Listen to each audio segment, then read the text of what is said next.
Hey everybody, thanks for joining us. It's much appreciated. Is everybody here? I want to thank you all for coming out today. It's obviously a somber day at the Capitol. Officer Evans lying in state, but it's a reminder that, you know, if we want to honor those that serve this country, we can't just honor them during their time of service. That honoring them means taking care of them. You can't support the troops and then abandon them when the troops need support. And I think that's what we're all doing here today. We're trying to demonstrate that there is an urgent issue in terms of veterans' care that needs to be addressed through congressional action. If you come home from war and you have a physical wound and you end up at Walter Reed Bethesda, right? You'll get world-class care in terms of adaptive rehabilitation and prosthetics. Unfortunately, Walter Reed Bethesda is world-class in dealing with injuries of war because they've had to deal with them so often. But if you have a toxic wound, and I'm telling you, the toxic wounds are as real as any physical wound that you would get from war, they don't know what to do with you. And you spend your time when you come back home basically as a defendant in a trial for your own health care and your health. Forget about, you know, we can get into an argument about in this country, man, nobody should be in a position where their health comes into play when it's their decision to whether they can keep their house or have a car or any of the things that unfortunately people have to go through in this country. But damn, for those that have fought and defended and served this country, for them to come home and have to fight against the very government that they volunteered to defend is immoral. It's unconscionable and it's easily remedied. And they don't need to be put through another bureaucratic process and another clerical process. They don't need another study to determine whether or not it might not be that healthy to burn everything in sight 24 hours a day, 7 days a week next to where you're sleeping. We know it because you're not allowed to do it in the United States of America. And if you go on the EPA's website, they'll tell you explicitly some of the diseases that are correlated to those exposures. But if you serve overseas and you come home, or you serve in general and you've been exposed to toxic waste or any of those things, it's a battle. Man, we've still got Vietnam War veterans fighting to get diseases covered for Agent Orange. This has to stop. They don't need a concession of exposure. They don't need a presumptive process to exposure. They need presumption. Presumption of exposure to toxicity, and they need the health care and benefits associated with that. Thank you so much, and we have a lot of people to get to. So first, I'm going to bring up Gina Cancelino. She's the widow of Joseph Cancelino. We spoke earlier. Just an incredibly brave and strong woman that I'm honored to speak beside. Gina, thank you so much for being here. Thank you. Thank you for everything you've done, No, John. please. Hi, little one. Look over here so they can see you. Right in front of me. To sum up Joseph's life in 2 minutes would be an extremely difficult thing to do. Joseph served as a gunnery sergeant in the United States Marine Corps proudly for 20 years. To the Marines, he was Gunny Sergeant Cancelino. To the NYPD, he was Sergeant Cancelino. To us, he was Brother Cancelino, Brother Joe, Son Joe, Uncle Joe, Cousin Joe, and the most important title he ever wore, that he was the proudest to wear, was Dad. Dad to, at the time of his passing, a 5-year-old little girl and a 12-year-old little girl. We knew nothing about his exposure to toxicity and burn pits in Iraq until shortly before he passed away, when I stumbled upon the wonderful organization Burn Pits 360. And I'm thankful every day that I found them, because I was able to, right before he died, ask him if he was near burn pits, and in fact he was. Nobody in his unit knows anything about it. They don't know what they were exposed to. And he developed in 2017 a very rare, very aggressive choriocarcinoma, the furthest stage you can get of testicular cancer, with a secondary papillary carcinoma, thyroid cancer. He battled and took every treatment possible, including the last resort of a trial treatment that had only been tried on 3 people. And unfortunately, against his best efforts, he lost his war at home in my family room on July 17th, 2019 at 12:49 a.m., where I watched him take his last breath. I will never forget that. Our children will never forget that. This first bill that you're seeing is the only bill that covers my family. So I stand here today, not just for my family, I stand here today for all of the other families who have lost somebody, who don't know that this is an issue, or who know it's an issue, and they can't be here. I stand for them. I stand for him. I stand for the people who are fighting right now, and they need care. And I stand here because I don't want another parent to have to look in their 5-year-old, 7 now, 7-year-old's eyes and answer the question, why did Daddy have to die? Because I'm not sure I could correctly answer that. Because if we were proactive and we addressed this with these men and women and we got them care and we let them know that this was an issue, maybe it saves one life. And if I can help do that somehow, or I can take the burden off of some of these people, then my husband didn't die in vain. We need your help. We need everybody's help. We're calling on you, just like the Marine Corps and the country called on my husband, and he went without hesitation, always. Thank you. Well said. Thank you. Well done.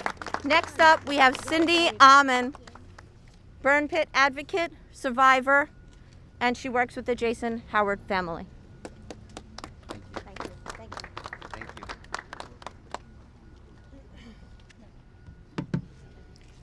Good afternoon. My name is Cynthia Almond. I'm a veteran, and my family and I have been deeply impacted by exposure to toxic exposure and burn pits during my deployment to the Middle East as a military police officer in 2003. In 2012, I suddenly became very ill and was forced to give up my career as a civilian police officer. I knew that my respiratory issues were related to my deployment, but the VA treated me as if I was crazy. I suddenly had to become my own advocate and push back on every denial they threw at me. I finally forced them to send me to Dr. Anthony Zema, a deployment-related respiratory specialist who specializes in lung issues. After having my lung biopsy under Dr. Zema's care, I found out, like many veterans, that I have a rare and progressive lung disease called constrictive bronchiolitis. I also have metals to include iron, aluminum, titanium, and lead, and dust particles embedded in my lung cells. After becoming my own researcher, my own attorney, my own subject matter expert, and fighting the VA for several years, I was able to become service-connected for my lung disease. This is unacceptable, and it sparked a fire in me to help as many other veterans as I possibly could, because many are sick and dying, and they don't have the strength nor the voice left to carry on their mission. One of those veterans, Jason Howard of Delaware, will never see his kids grow up or be by his wife Jen's side as she continues to raise their family. Jason is a 44-year-old veteran who is dying from glioblastoma, a rare brain cancer, that his civilian doctors have adamantly maintained he got from toxic exposure during his deployments as a combat Marine. Along with Wounded Warrior and my work at Senator Coons at Veterans Advocate, I have been fighting as hard as I can to get him service-connected so his family will be taken care of, and although they will feel the immense loss of this amazing husband and father, they will at least have access to financial support and benefits through the VA that they deserve. The fact that it has been this hard to get this dying man who served our country service-connected again is unacceptable. Literally on the train this morning, I found out we were able to get Jason 100% service-connected as of today for his glioblastoma. I am so thankful that he will have that peace of mind. I cannot thank Senator Gillibrand, Senator Rubio, Congressman Ruiz, and Congressman Fitzpatrick enough for introducing this bill that we have been walking the Congress and Capitol for years trying to get for the presumptive conditions. And this tremendous support from John Stewart and John Field is beyond my words of gratitude. I must also thank all of the fighters and the mentors I have met along the way, including an organization that I've been volunteering with for almost 9 years, Burn Pits 360. They have supported me every step of the way, and I consider them family. Which leads me to the introduction of our next speaker, Leroy Torres, the founder of Burn Pits 360.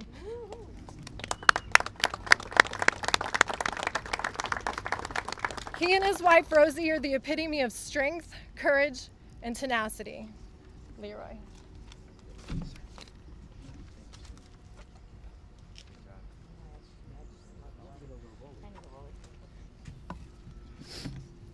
Good afternoon, everyone, and just remember today we honor Officer Evans, who's lying in state at our U.S. Capitol, fellow brother, first responder. This year marks 11 years since my wife and I began the journey in the hallways of Congress following my hospitalization at the VA War-Related Illness and Injury Study Center here in D.C. In August of 2010, my state police employer sent me home and advised me that I could not return to work due to the fear of my unknown symptoms being contagious. I was not allowed to return to work until I had answers or a diagnosis. In 2007, I was ordered to deploy to Iraq for 1 year. Since then, I still continue to seek specialized health care, attempting to seek answers and health care from DoD and VA healthcare systems. I faced a system of misdiagnosis and denial. My respiratory issues were diagnosed as anxiety, only to be later diagnosed as the irreversible lung disease, constrictive bronchiolitis. In 2018, I was diagnosed with a toxic brain injury due to toxic exposure as well, consequently affecting my cognitive abilities. My wife and I traveled the U.S., leaving our children behind in search of medical answers and specialized health care. We realized that the only way to ensure no other family was served by delay and denial was to form an organization that would educate and empower others affected by war that followed us home. The challenges have grown, yet our will to advocate for those dealing with invisible wounds also increases. In 2016, I attempted to end my life with a shotgun to my face. After enduring much pain from chronic cluster headaches and compound loss from delay and denial, and a financial downfall from losing 2 careers, it is by God's grace that I'm standing before you today that my life was spared. Daniel Summers, a veteran who lost his battle to toxic exposure, wrote this note before taking his life. My body has become nothing but a cage, a source of pain and constant problems. The illness I have has caused me pain that not even the strongest medicines could dull, and there's no cure. There are the host of physical illnesses that have struck me down again and again. We urge members of Congress to act now and support the presumptive warfighter bill. It is your principal duty and obligation to enact such a bill that will give the affected veteran the right to a decent quality of life. A fellow veteran battling to receive specialized health care shared this with me. He goes, "Some have said this warfighter bill is likely to fail because it is too expensive to treat our veterans, and there are other bills that are cheaper on the table, but we have to ask ourselves if we should require our veterans to settle for a generic off-brand bill that will not serve them and be cost-effective." We honored our oath to serve and protect our nation and our way of life. We are asking members of Congress to also honor their oath. I am grateful and honored to have the support of John Stewart, John Field, 9/11 first responders, and fellow VSOs here today. We will not negotiate with ourselves. We will not settle for anything less than presumption. May God bless you. Good job. This time I'll be followed by Mark T. Jackson. I'm vaccinated. You're good. Thank you, Mark. Good to Nice see talking to you. you, Senator. Thank you. Good to see you. My name is Mark T. Jackson. I'm an Army combat veteran. I'm a federal agent, and I'm here to represent the 15,000 veterans of K2 Air Base in southern Uzbekistan. Before I begin, I want to honor my brothers and sisters across the street in the Capitol Police. I stand in solidarity with them and mourn the terrible violence and injury they've endured these past several months. They are first responders, just as those brave men and women who rushed to Ground Zero on 9/11 are first responders. And just like my K2 brothers and sisters are first responders. Our boots were on that toxic ground weeks after the 9/11 attacks, and we're all sick, dying or dead because of it. K2 was among the first of many toxic places the US government sent us in those terrible, violent days following 9/11. A place where the ground oozed black goo and the air hung heavy plastic and ashen. Standing water changed colors throughout the day. Yellow cake uranium gathered in radioactive clumps like poison ore. The burn pits sent black smoke and soot like malevolent snow that clung to our skin and our clothes and our tents and our lungs. And it is killing us now, sure as any bullet, a bullet that steals our last breath and shatters our bodies from the inside out. I'm from Melbourne, Florida, but I grew up here in the DC region, in the shadow of these edifices and monuments that stand as granite and marble representations of our national ideals. I always thought of them as impenetrable, permanent, universal, but I've come to understand this is a fragile house of cards whose many levels could crumble should any one fail, and we're failing. So these fragile fictions now serve as an empty tomb for my fallen comrades. Instead of bullets, they're felled by rare disease. Rob by ALS at 36. Fung by heart disease at 36. Tim by glioblastoma at 36. Jim by glioblastoma at 54, and on, and so it goes. And I'm lucky. I'm alive to speak for those who no longer have a voice, who have died, who have given up. My thyroid's dead. My blood is anemic. I've osteoporosis so severe that I've shrunk 1.5 inches. Since last year, I was never that tall to begin with. My doctor says I have the bones of an 80-year-old woman. I'm 43 years old. And like any cantankerous old woman, I have nothing to lose in speaking my mind. I have nothing to lose in demanding action. I have nothing to lose in seeing the VA's promises and vague platitudes for the vacuous drivel they are. Of all the things we have, time is not one of them. It's too bad veterans aren't considered infrastructure. You can build your roads and bridges on our backs with the freedom we guaranteed with our blood. And if you wait long enough, it's free. Do not take us for fools. So, senators, congressmen, Mr. Stewart, let's go full on Thelma and Louise. All gas, no brakes, over the cliff, together. Thank you, Mr. Field. Well said, Mark.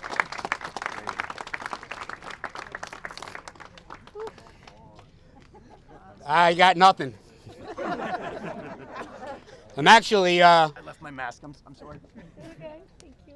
actually, Stewart lied to me. He promised me to be peach cobbler in the Dirksen cafeteria. That didn't happen. So let's get this one thing clear now, get it out of the way. We're going to get a piece of legislation passed this year.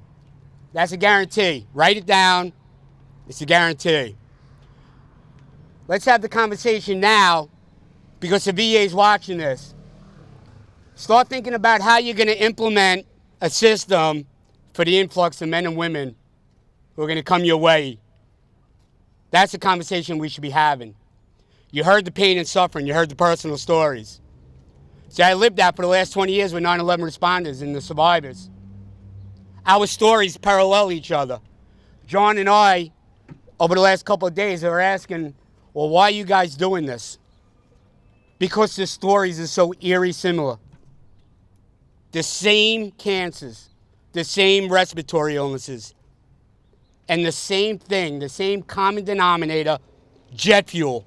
Jet fuel, jet fuel. Jet fuel planes hit towers, come down, everything burns. Jet fuel start fire, burn pits, everything burns. And the men and women at ground zero and at the burn pits, they're the casualties of all of this. So, we're going to get a bill passed. But we're not just trying to get a bill passed. We're going to change the culture of how the VA, who acts as an insurance policy and denies 80% of its claims, we're going to change that to when you open the door, there's somebody waiting there with open arms for you. This is going to happen. Mark my words. To be able to do this one more time with Senator Gillibrand and John is an honor. But both of them know that I'm married to the issue because of Rosie Torres and Leroy, and to hear all of these stories. And to talk to the in-country caucus the other day, to have their support and to have the support of Senator Rubio and Fitzpatrick, who was right there with us on the 9/11 bill. You have an all-star cast here that is going to fight. And again, it's not going to take as long as the 9/11 stuff. It's going to happen this year, guaranteed, okay? So you guys have a great day, and who's following me? Me. So, this woman is a stalker. But she's a good stalker, and she cares. And I've seen her work behind closed doors, in public, and in her personal life. I've got to share 2 State of the Unions with her, and I'm humbled that she calls me her friend, Senator Gillibrand.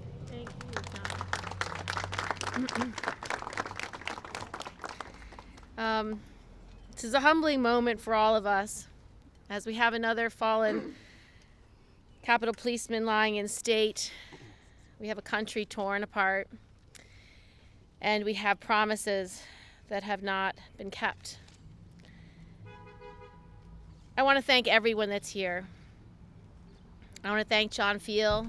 I want to thank John Stewart. I want to thank all the Congress members who stand with me today. Rosie and Burn Pits 360, VFW, veterans of Iraq and Afghanistan, the entire community that is standing here with us today. But the stories that we just heard from Gina and Cindy and Leroy and Mark are proof that the system has to change now, and it needs to change for good. Our veterans and their families do not have time to spare. No one who went to war physically fit, running marathons, young, healthy, who were exposed to toxic chemicals and burning plastics and electronics on a base or at K2 is now suffering with thyroid problems, cancers, and being denied coverage by the VA that is supposed to care for them. No one should have to spend years fighting for their lives, jumping through hoops, hiring doctors, hiring lawyers, paying for experts. It's not their job. They did their job. They served our country. And no one who is grieving for their spouse, for their husband, their wife, their father, their son, their daughter, their sister should not be forced to do all the work to make sure that their lives were not lost in vain, that they have the support that they were due. But that is exactly what is happening today. Our veterans coming home from war only have to start a new battle with the VA for the care and benefits they've earned. And 8 out of 10 times, they are denied that coverage. It's not just a healthcare crisis. This is a moral outrage. Everyone in this country should be outraged, as if it happened to your father or your mother or sister or brother. It should be a shared outrage, because the truth is, this isn't just a failure of responsibility, it's a dereliction of our duty.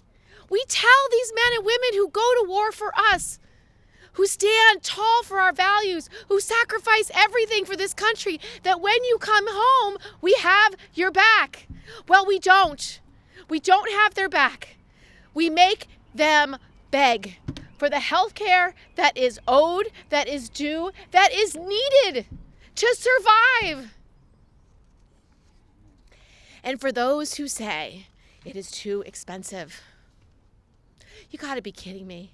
This is the cost of war. This is what it costs. It costs the lives of men and women who sacrifice everything. And when you are so ill-advised to put burn pits at bases and burn everything you can imagine with jet fuel, what do you expect? Burn pits are illegal in the United States for a reason.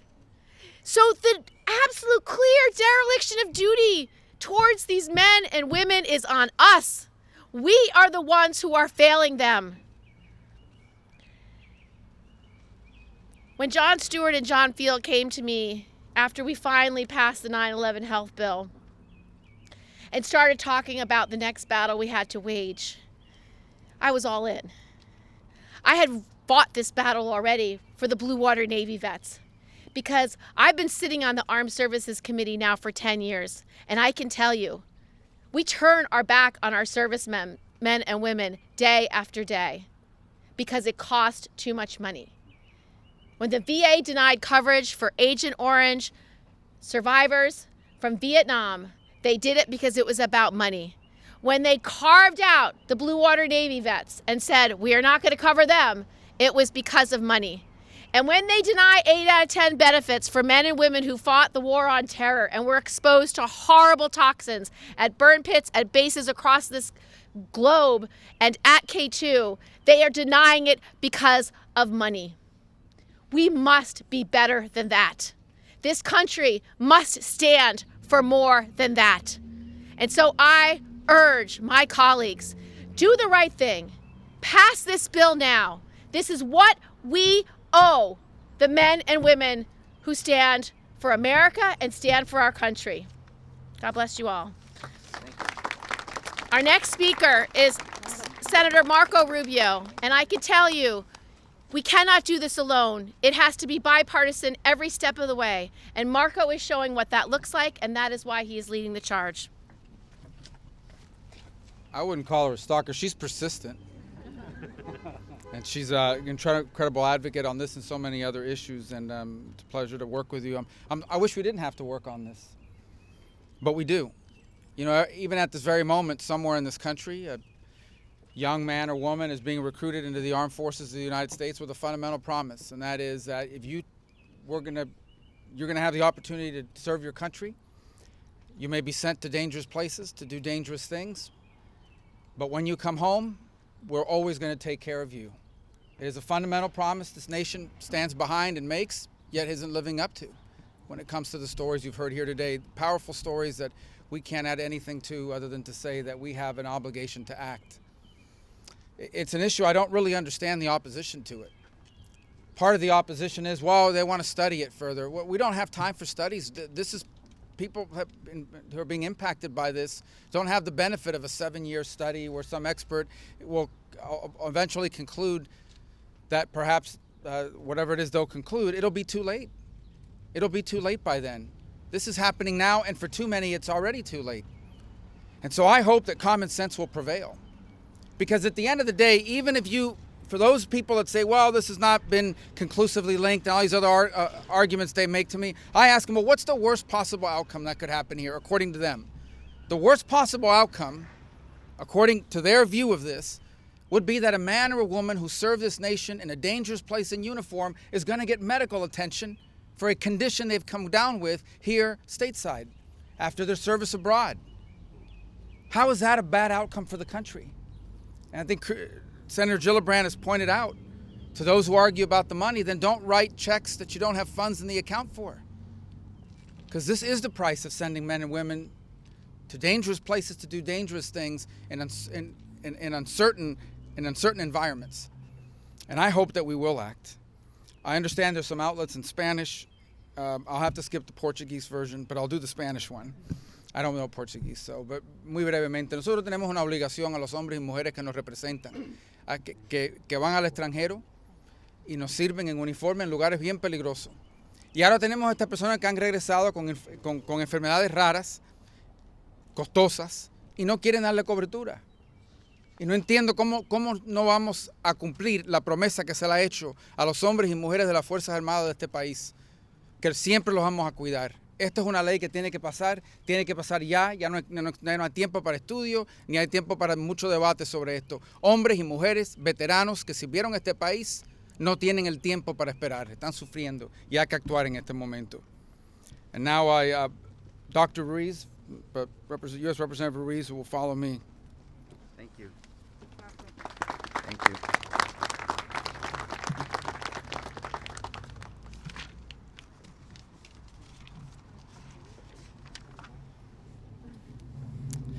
Good afternoon. I'm Congressman Dr. Raul Ruiz, and I represent California's 36th Congressional District. I'm also an emergency medicine physician, a public health expert, and the founder and co-chair of the Congressional Burn Pits Caucus. First, I want to thank Gina, Cindy, Leroy, Mark, and all the veterans and their families who are with us today, and thank you for serving our nation, and thank you for your strength in telling your stories. As we honor your stories, we also honor the stories of all those Capitol Police that have lost their lives laying in state in our Capitol Rotunda today. We are here for you today, and for the estimated 3.5 million veterans exposed to toxic military burn pits. I'd also like to thank John Stewart, John Field, Rosie Torres, Burn Pits 360, the Wounded Warrior Project, IAVA, Representative Fitzpatrick, and Senators Gillibrand and Rubio for your participation in this fight. Thank you also to the veterans of foreign wars for your support and for hosting us here today. So I stand here before you because of the bravery and sacrifice of Jennifer Kepner, a constituent of mine who was exposed to burn pits during her service at Balad Air Force Base in Iraq. Jennifer was a 39-year-old mother of 2 young children who served our nation as an Air Force medic. She was one of the most inspiring and brave people that I have ever met. When I met her, she was battling pancreatic cancer, a diagnosis her doctor linked to her exposure to burn pits during her service overseas. I sat with her in her home as she told her story. I can tell you that it was the most impactful kitchen table conversation I've ever had. She spent her last months as a leading voice for her fellow veterans exposed to burn pits, which she called the Agent Orange of our generation. And I was at her bedside with her family when she died on October 18, 2017, in her home. And through it all, Jennifer had 2 dying requests. 1, to make sure her family was taken care of. And 2, to protect other veterans and their families from the pain and suffering she experienced, not only from burn pits, but also from her difficulties getting care and navigating the VA. Stories like Jennifer's, Cindy's, Gina's, Leroy's, and countless other veterans have been my inspiration for legislation, such as the Jennifer Kepner Hope Act or the Veterans Right to Breathe Act. They are the reason why I created the Bipartisan Bicameral Congressional Burn Pits Caucus in 2018, and why I co-authored the Presumptive Benefits for Warfighters Exposed to Burn Pits and Other Toxins Act, and why we must pass this legislation now. Service members are returning home from the battlefield only to become delayed casualties of war, dying years later from lung diseases, cancers, and autoimmune diseases caused by their exposure to burn pits. The DoD and the VA must acknowledge the lethal dangers of this self-inflicted crisis and address the suffering of exposed veterans. Look, I'm an emergency medicine physician, studied public health, practiced public health, and in public health and in medicine, it is practiced that if there is a high enough suspicion of a harm that causes a severe enough illness, then we must act on that suspicion, remove the harm, and treat the person. Our veterans cannot afford to wait decades for the perfect 20-year longitudinal double cohort study like they were forced to with Agent Orange. That's why we're here today, to help ensure the VA and the DoD act on this DoD self-inflicted wound. This is about taking care of our heroes in uniform and saving veterans' lives. The Presumptive Benefits for Warfighters Exposed to Burn Pits and Other Toxins Act would do just that, by establishing the presumption of service connection necessary for veterans who develop respiratory diseases and cancers from toxic exposures. And the bill would direct the Secretary of the VA to work with the national academies to study a link between toxic exposures and additional diseases. We are closer than ever to realizing Jennifer's vision of getting veterans the health care they've earned, they've deserved, and they need. We have the momentum on our side to get this bill signed into law and to take care of our heroes. I want to thank you for being here and for covering this very important issue for our nation. And I want to thank all of you who are here committed to our nation's veterans. Ahora en español, les quiero dar las gracias a los medios de comunicación que están aquí cubriendo este importante asunto de nuestros veteranos. Los veteranos cuando van a pelear las guerras para nuestras libertades respiran el humo tóxico de los burn pits que queman toda cosa, computadora, plásticos, aceite de aviones, y eso produce cáncer, produce enfermedades pulmonares, produce enfermedades del sistema inmune, y muchos de los veteranos están muriendo por causa del gobierno en la arena de batalla. Por eso muchos están sufriendo y se están muriendo después que regresaron de la guerra y encuentran dificultades recibir los beneficios y el cuidado del sistema de administración de los veteranos. Por eso esta propuesta de ley necesitamos hacerlo ley en este país para darles la atención médica y los beneficios que necesitan ellos y sus familias. Y les doy las gracias a todos que están aquí apoyando estos esfuerzos y juntos vamos a poder con los veteranos darles el servicio y los beneficios que merecen y que necesitan. Muchas gracias. Next, U.S. Representative Brian Fitzpatrick. Thanks, Rule. Brian Fitzpatrick, Pennsylvania's 1st District, former FBI agent in New York City. Every single one of us make a decision in our life as to what to do with our life. Everybody here has made that choice. Our veterans, our service women and service men have made their choice. They made a conscious decision to put their physical health on the line, their psychological and emotional health on the line, all in the name of serving a cause bigger than themselves. Serving us. And what do they get when they come home? They get a VA that tells them no. And I, for one, and I know all of us agree here, that what should the veterans get? How about everything they asked for? How about that? Everything they asked for. We had a cause that fortunately ended well, but was stuck in a rut. It was the 9/11 Victims Compensation Fund for many of the people that I served with in New York City, near Ground Zero. And it was also stuck until a guy by the name of John Stewart showed up in this town. And I got to tell you, you want this thing not only to pass, but pass with record speed. Do what John does. Call people out by name. Anybody that doesn't get behind this piece of legislation ought to be called out by name. The press ought to hound them and ask them, why are you a no on this? If we do that, not only will this get passed and signed into law, it will get passed and signed into law with record speed.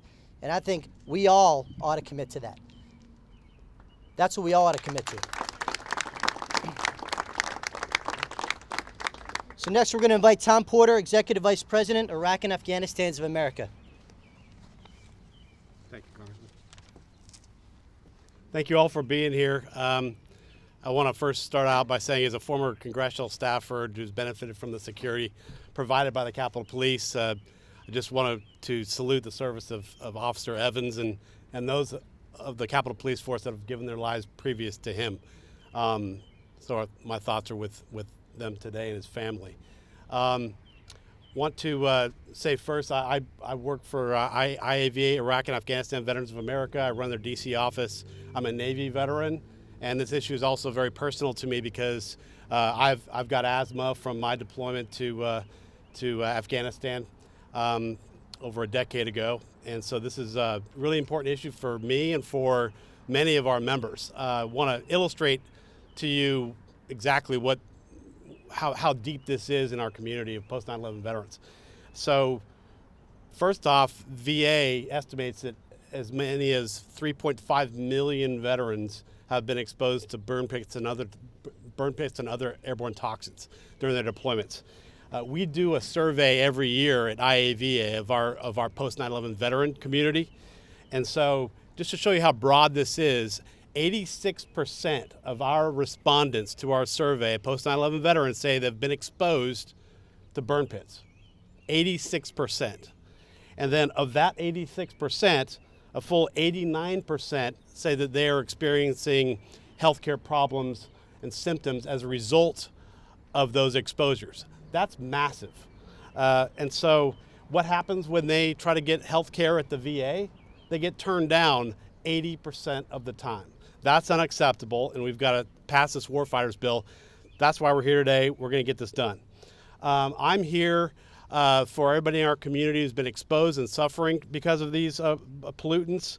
I'm here for the airman that was exposed to a 10-acre burn pit at Balad, for the sailor who breathed in airborne feces in Kabul, for the Marine who lived and worked next to the lake of raw sewage in Kandahar called the Poo Pond, and a particular soldier and member of IAVA's. Her name's Christina. She joined us here a couple of years ago for another similar event. And it always strikes me is because her job in the Army was as a food service prep, a non-commissioned officer. But in Iraq, her job was to daily pull out the bins of human waste from the porta-johns, douse them with jet fuel, and burn it down to a brick so that she could go bury that. And she's suffering horrific healthcare problems as a result of that. The solution in this is simple. It's as Senator Gillibrand has said in a video that we're talking about this, is if you were there in your illness because of this, then you're taken care of. Simple as that. I've already been asked by congressional offices on the House and Senate side, how much does this cost? I don't want to be asked how much this costs. Where's John Field? John Field, he just a few days ago told me, and I'm going to quote him, this is a meal you've already eaten. You can't just go back and complain about the cost after you've eaten that meal. And so we can't have people complaining about this exposure. This is a cost of war. And we've dealt with this issue before, and I've been privileged to be able to be in the same fight with Senator Gillibrand and John Field and John Stewart on the 9/11 first responders twice over the last 6 years. And each time, offices would say, I'm not sure if we can get behind that because it's very expensive. I'm not going to accept that anymore. And so hope you all stand with me, stand with us. Thank you all for being here. And my friend Christina Keenan with VFW is next up.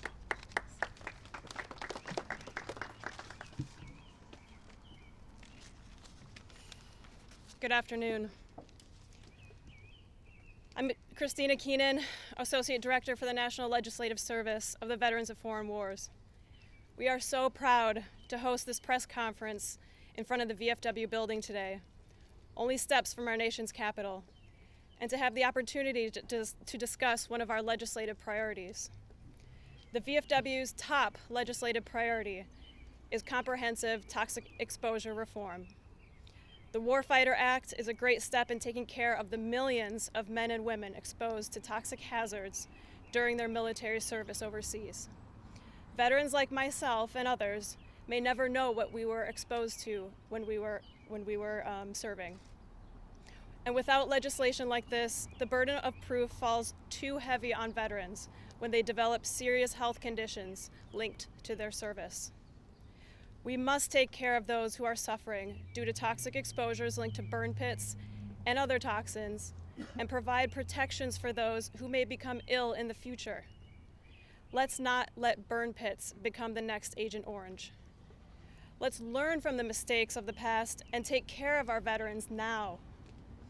The VFW thanks Senators Gillibrand and Rubio, Congressman Ruiz and Fitzpatrick, John Stewart, and the veterans and veterans groups present today, who have brought so much attention to this critical issue.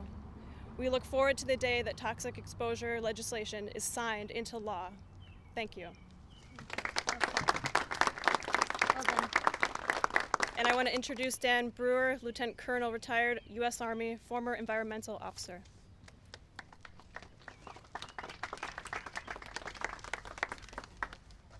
That's a long speech, Colonel. Now I'm just gonna show it. I'm not gonna really. My name is Dan Brewer. I might be the least important speaker here, but I lived this for several years. I could say I lived it and breathed it. I deployed to Iraq in late 2005 to be the environmental manager for country. I deployed with an extensive environmental background because when I got off active duty, for a while I worked at Procter & Gamble and was an environmental auditor for the company. I audited plants that got in trouble environmentally and very complex plants, both at the U.S. and globally. So when I went to Iraq, I had a pretty extensive background of knowing if something's good, maybe not so good, or downright horrible. And I still remember the first time I visited a burn pit. And I did like a fire inspector or environmental auditor did. I got down the pit and I started looking around. And I saw bits and pieces of plastic and totes and aerosol cans and hazardous waste containers, carcasses from animals, medical waste, red bags with blood tissue and parts in it, tires. And from my background P&G, I knew these things were carcinogens. And I don't know if you know what carcinogens is, but when you're talking about your body or my body, it's a bad thing. There's things that cause cancer. My initial thought, the first time I thought that this might be illegal. What are we doing? But when I deployed to Iraq, we had this one thing. I want to show it because it's not very big. It was called Annex L. This is how thick it is. That's what we deployed with. Unclassified document, and it's called environmental considerations. Now that ought to raise some red flags, but these are just considerations. You don't have to do it. And that was a problem. It was personality driven. If somebody wanted to do things better, you could do things better, and if they didn't, you didn't. And I'm in the military's rank structure. I was a lieutenant colonel, but I'm dealing with base commanders who are colonels, brigadier generals, major generals. So if they didn't want to do it, we didn't do it. And that was a problem. Because burn pits had a lot of problems. One is nobody managed the burn pits. And I don't care if you're talking KBR contractors or military. They weren't being managed. Anybody could throw whatever they wanted in a burn pit. There's no segregation. Burn pits burn at a very low temperature. It's like burning leaves in your backyard. A lot of smoke. They always seem to burn the bad stuff at night. Plastic totes, petroleum products, tires was burned at night. Now why is that? A lot of black smoke. Is it because the darkness hides it? But the problem was most troops, even in Iraq and Afghanistan, slept at night. So people breathed these toxic fumes and this smoke all night long and didn't even know that they're slowly being poisoned. As the surge happened and the base camps expanded, the burn pits that once happened to be at the base of the camp ended up being more in the center of the camp. So somebody every night breathed fumes all night long, depending on the prevailing wind. Everybody did. It was a very, very bad practice. I tried to push incinerators. I tried to push in segregating waste. And we made some progress depending on the base commander. If they wanted to do something, we did something. If they didn't want to do something, we couldn't do something. But over time, I started writing a regulation because there was no regulatory guidance. I wrote this thing over 2 years. I finished it in 2007. I didn't get it published till 2009 because people didn't want to publish it. There's this thought if we don't know what to do, we can't be held accountable. Maybe that's true. I don't know. General Petraeus finally signed it in September 2009. What did it prove? I don't know. It's kind of like speeding if nobody's is enforcing the law. But it was a step. In the end, I don't know if I made any positive progress to the war. I tried. But I hope the people that were before me and during my time and the people after, that at the very least we can stop this horrible practice of burn pits from occurring in the next conflict. At the very least, do that. Stop it. And I have to tell you, I leave it. I'm subject to some of these issues that you are. A year and a half ago, when I did a CT scan for issues related to my back, because I survived a roadside bomb in 2007, they found a nodule in my right lung. Last year, they found the second nodule on my lung. So I, too, am going through this process of what's going to happen medically to me, what options I have to deal with this. I don't know. But thank you for giving me a few minutes to tell my story. I'm going to be followed by Dr. Robert Miller, who's a whole lot smarter than me, and he's professor of medicine at Vanderbilt University Medical Center. Thank you. Okay. Well, I want to thank everybody for being here today and for supporting this effort that I've been involved with since 2004.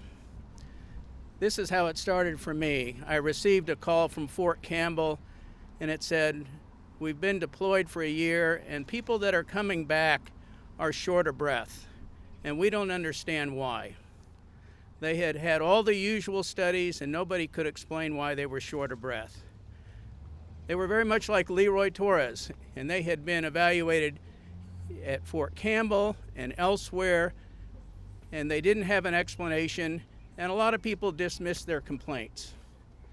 And they sent soldier after soldier after soldier, and their stories were too believable. And the stories usually boiled down to this. They were elite athletes. They were high school athletes. They were top of their game when it came to running 2 miles and being physically fit. And when they came back, they couldn't run 2 miles. They didn't meet Army physical fitness standards, and they were facing discharge. And it was soldier after soldier, it was just too believable. So we did something a little bit unconventional, and we took these people with normal x-rays and normal pulmonary function tests, and we did lung biopsies. And the biopsy showed toxic lung injury. I won't go into the details, but it was clear what was causing their shortness of breath. And like a lot of lung diseases, it isn't picked up by non-invasive tests. Well, what did the lung biopsy get them? It didn't get them any treatment because these diseases are not treatable. These people that are short of breath stay short of breath. It didn't get them benefits most of the time because the benefits that they need weren't covered by the VA standards that had not been updated prior to Gulf Wars. It did give them a bit of a peace of mind that they knew that they were ill, and now the biopsies prove that they were ill. It's been a very, very tough road for this. We have now, at our institution, done this 100 times. And around the country, it's been done several hundred times. We were asked to participate in a new disability benefit standard from the VA. And when we had this meeting, when it came to this injury, they said, "We can't go there, there's a problem." These people are devastated because they are limited and they've been tossed around on a regular basis. So I ask you to consider this legislation, which will be exactly what they need to address their concerns and their anxieties about these disorders. I want to thank John Stewart and John Field for taking this forward.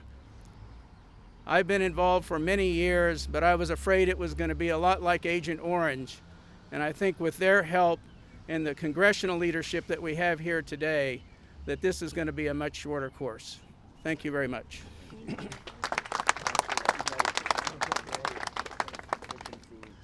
So these men and women, I hope you understand that, it turns out veterans are human beings.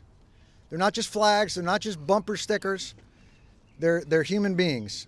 And as you hear their stories, you hear the true cost of war.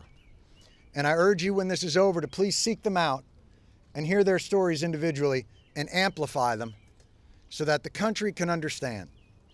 These men and women swore an oath to defend the Constitution against all enemies, foreign and domestic. Well, what do you do when you've fulfilled that obligation and you come home and the enemy is now negligence and bureaucracy and apathy? They're not trained for that. The VA has one job: to act for the benefit of the veteran. That's it. You're not an insurance company. You're not an obstacle to care. You are there to act for the benefit of the veteran. And if the culture doesn't change, then we will continue to make the same mistake we've clearly made decade after decade after decade, forcing more suffering and disease when it needn't be the case. I want to thank everybody for being here today, all the VSOs whose tremendous hard work is what has brought this legislation to the fore, and I think will give it the energy and the impetus to pass. If you have any questions for any of our speakers today or anybody else, please feel free. We've got some moments for it. Thank you. Go ahead. I'll start. It seems like we've been here before. A lot of the things you're talking about today, you talked to us across the street about with the firefighters in New York, the first responders. Are there things that informed you about that fight that you think helps you now? Well, I think John Field went a long way towards developing a really solid legislative blueprint, which I lovingly refer to as working the body. It's just meeting after meeting after meeting, and Rosie and Leroy Torres of Burn Pits 360 embody that tenacity and resilience more than anybody. They inspire John and I to go out there. We've had the good fortune of being able to meet with the For Country Caucus, Senator Tester this morning. We believe there can be momentum for this, but at some point the bill comes due. And that's going to be the sticking point always, and we will call out whoever it is in the Senate and the House of Representatives who had the temerity and ability to have all the money in the world to send these individuals overseas and are now deciding to balance the budget on the back of sick veterans. Not going to happen. And one other lesson learned was the excuses against the 9/11 health bill were two things: cost and causation.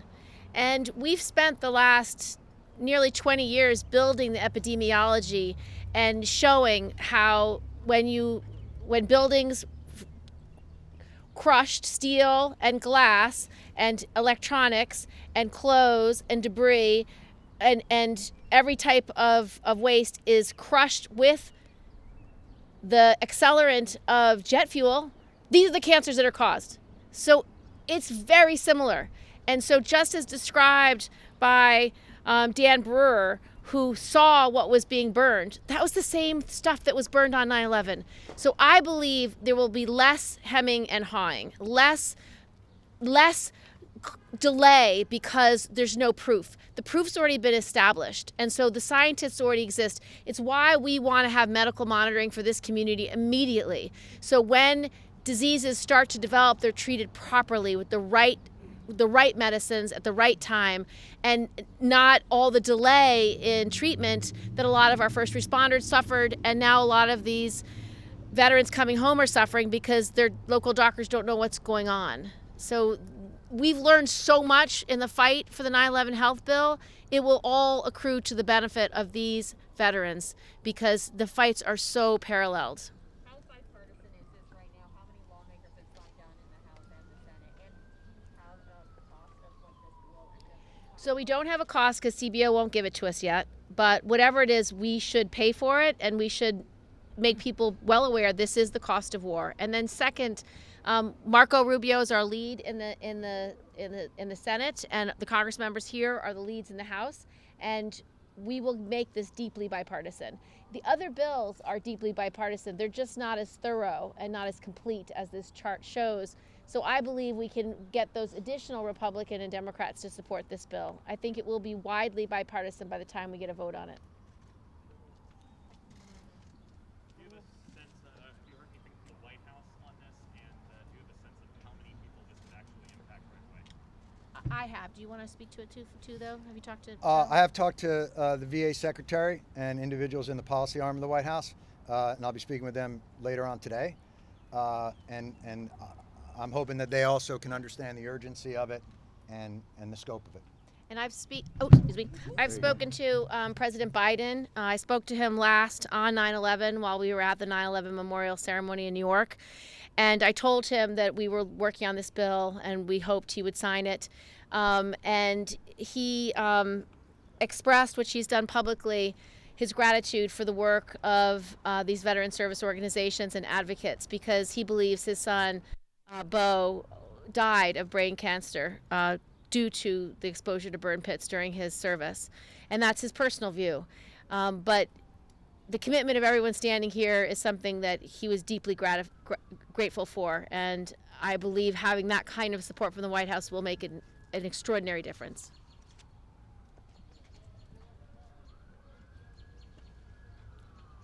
Anybody? We're good? Guys, thank you so much for coming out. I want to thank the congressmen, the senators, all the VSOs. Please, if you're going to do some work, please interview the people behind me and all those that are suffering from this and continue to suffer from it. Thank you. Go to Warfighter 2021. And go to warfighters2021.com. Warfighter2021.com. It's right on there, and you'll get a free Feel Good Foundation t-shirt, of which I have 150 of. All right.